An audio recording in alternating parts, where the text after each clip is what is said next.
Hello, je vous propose des révisions sur le baccalauréat. C'est parti. Donc, on va se proposer un exercice type bac sur les suites. Donc, c'est le sujet d'Amérique du Nord 2025.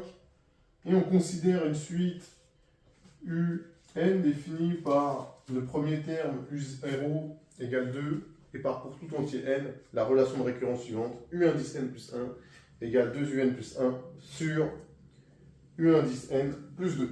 Calculer U indice 1, bon ça va être simple.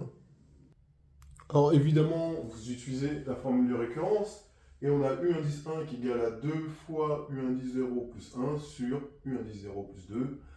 Or, U0 il vaut 2, donc ça me fait 2 fois 2 plus 1 divisé par 2 plus 2, ce qui me fait 5 quarts. Bon, ça c'est une question des plus simples. Ensuite, on définit la suite à n pour tout entier naturel n par A indice n égale U indice n sur U indice n moins 1. On admet que la suite à n est bien définie, quelle qu'elle est A0 et A1, c'est du classique. Étant donné la définition de la suite à n, on sait que A indice 0, c'est U indice 0 sur U indice 0 moins 1. Or, U indice 0, il vaut 2, donc ça me fait 2 sur 2 moins 1. Ça me fait 2 sur 1, ça fait 2. A indice 1, ça fait U indice 1 sur U indice 1 moins 1. U indice 1 vaut 5 quarts, donc ça me fait 5 quarts sur 5 quarts moins 1, sauf que 5 quarts moins 1, ça fait 1 quart. 5 quarts sur 1 quart, ça me fait 5. Voilà, ça c'est des points donnés, vous devez les prendre. Et donc, la question qui suit, évidemment, la question B, on nous demande de démontrer que A indice n plus 1 égale 3 A indice n moins 1. Et là, bon, c'est une question qui est un peu plus difficile, mais on y arrive sans trop de difficultés. Donc, on va tout calculer. Donc, A indice n plus 1, c'est U indice n plus 1 sur U indice n plus 1 moins 1. Ensuite, je vais remplacer U indice n plus 1 par ce qu'il vaut. Simplement, ce que j'ai fait là. Ensuite, au dénominateur, je vais mettre au même dénominateur, donc j'aurai ça. 2 U indice n plus 1 sur U indice n plus 2 divisé par 2 U indice n plus 1 sur U indice n plus 2 moins U indice n plus 2 sur U indice n plus 2. Ok, donc ça je pourrais le faire sauter tout de suite là, le U indice n plus 2, mais je vais le garder un temps pour que vous compreniez. Donc ça va me faire 2 U indice n plus 1 sur U indice n plus 2, le tout sur 2 U indice n, le tout plus 1, moins U indice n, moins 2, le tout sur U indice n plus 2. Ok, je descends. Ce n'est que du calcul. Donc, le U indice n plus 2, je peux l'enlever, parce que vous savez que diviser deux fractions, c'est multiplier par l'inverse. Donc, si je multiplie par l'inverse, les U indice n plus 2, ils vont se splitter. Donc, ici, ça me fait 2 U indice n plus 1, le tout divisé. Donc, 2 UN moins UN, ça fait UN, on est d'accord. Et ensuite, 1 moins 2, ça fait moins 1. Ok, donc là, je ne reconnais pas immédiatement AN plus 1 égale 3 AN moins 1. Je pourrais faire des manipulations, mais je vais faire quelque chose de plus simple pour que vous compreniez pourquoi on a le résultat. Donc, simplement, je veux dire que 3 AN moins 1, je mets AN et je fais x3. Ici, moins 1. Et après, j'ai plus qu'à mettre au même dénominateur. Donc, ça me fait 3 UN sur UN moins 1 moins UN moins 1 sur UN moins 1. Ça fait quoi? 3 UN moins UN, ça me fait 2 UN. Et moins 1, ça me fait plus 1 sur U indice n moins 1. Mais ça, c'est quoi? C'est ça. Et donc, c'est AN plus 1. Et voilà ce qu'il fallait démontrer. Donc, pour tout entier naturel n, a indice n plus 1 égale 3a indice n, le tout moins 1. Ensuite, on a une question de récurrence, un classique. Et donc, on me demande de démontrer par récurrence que pour tout entier n supérieur ou égal à 1, a indice n est supérieur à 3n moins 1. Bon, on va le faire, c'est assez simple pour nous. Alors, sur un classique comme ça, je vous montre ce qu'il faut faire. Donc, on va noter P de n, la propriété suivante, c'est que AN est supérieur ou égal à 3n moins 1. Évidemment, pour n appartenant à n étoile, l'initialisation se fait à n égale 1, puisqu'on travaille sur n étoile. On va montrer que P1 est vrai. P1 est vrai, ça veut dire quoi? Que A indice 1 est supérieur ou égal à 3 fois 1 moins 1. A indice 1, on l'a vu précédemment, ça valait 5. 3 fois 1 moins 1, ça fait 2. 5 est supérieur ou égal à 2, donc A1 est supérieur ou égal à 3 fois 1 moins 1. P1 est vrai. Donc, c'est assez simple. L'hérédité, c'est-à-dire qu'on va supposer que la propriété elle est vraie à un rang fixé, c'est-à-dire qu'on a un indice n qui est supérieur à 3n-1, un certain rang n appartenant à une étoile. On veut montrer que la propriété est vraie au rang suivant, c'est-à-dire que 1 indice n plus 1 est supérieur ou égal à 3 facteurs de n plus 1 moins 1.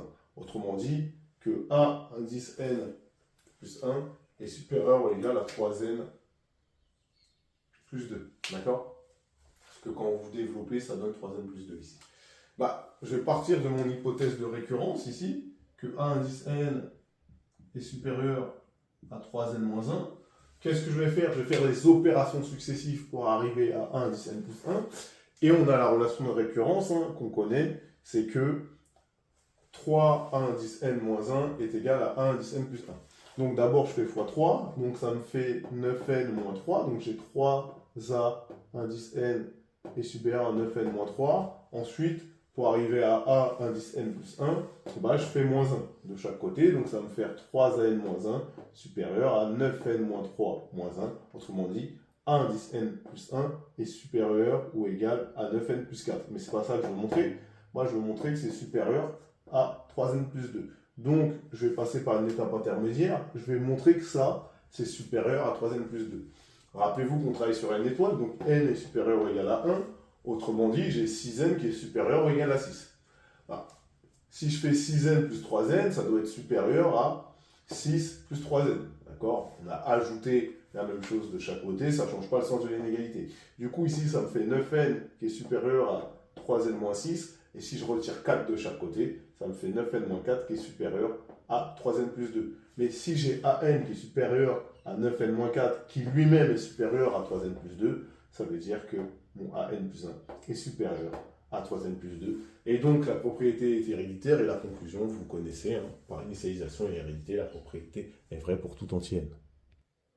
La question 3, c'est de la gaverie. Donc on me demande de montrer que pour tout entier naturel n, a indice n, u indice n égale a indice n sur a indice n moins 1. Bon, ça c'est beaucoup trop simple, on va le faire.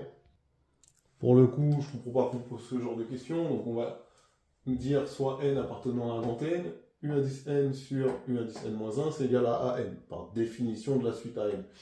Et du coup, j'ai u indice n qui est égal à an facteur de un moins 1, d'accord? J'ai multiplié par u indice n moins 1 de chaque côté. Donc ça me fait u indice n égale a indice n fois un moins an.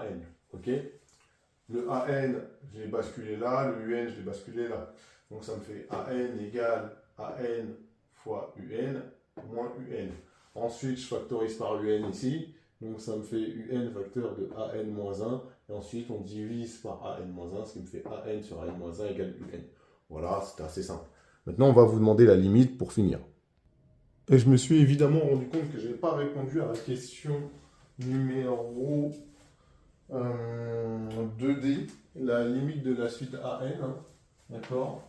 Donc, nous, on sait que pour tout n appartenant à grand n étoiles, d'accord, on avait AN supérieur à 3n moins 1. évidemment, on sait que la limite de 3n-1 lorsque n tend vers plus l'infini, c'est égal à plus l'infini. D'accord? Comme lui tend vers plus l'infini et qu'AN est toujours plus grand, AN va tendre vers plus l'infini, ça s'appelle le théorème de comparaison. Donc on va écrire d'après le théorème de comparaison, là c'est de la minoration. La limite de AN, c'est plus l'infini. J'ai été obligé de faire ça pour revenir à la question qu'on va élucider. Donc évidemment, pour tout n appartenant à la grande N, U indice n, c'est 1 indice n sur 1 indice n moins 1. En factorisant mon dénominateur par 1 indice n, ça me fait 1 indice n sur 1 indice n, facteur de 1 moins 1 sur 1 indice n. Évidemment, ici j'ai une simplification, hein, d'accord? Donc, ça va me donner 1 sur 1 moins 1 sur A indice n. Sauf que la limite de la suite AN, c'est plus l'infini. Donc 1 sur plus l'infini, ça va faire 0. Donc il va me rester 1 sur 1, la limite ce sera 1. Et donc on a juste à bien la rédiger. Et donc, ce qu'on va dire, c'est que la limite de 1, ici, là, c'est 1. La limite de moins 1, c'est moins 1. La limite de AN, c'est plus l'infini. Donc, la limite de moins 1 sur AN, ça sera 0, hein, d'accord, par quotient, bien évidemment. Ensuite, par somme, comme la limite de 1, c'est 1, la limite de 1 moins 1 sur AN, ce sera 1, hein, d'accord, 0 plus 1. Et ensuite, par quotient, la limite de UN, c'est 1, parce que 1 sur 1, ça donne 1. Et donc, c'est un exercice que vous devez faire normalement en 20 minutes, hein, vous pouvez le réaliser. Et donc, je vous souhaite bonne chance pour le bac.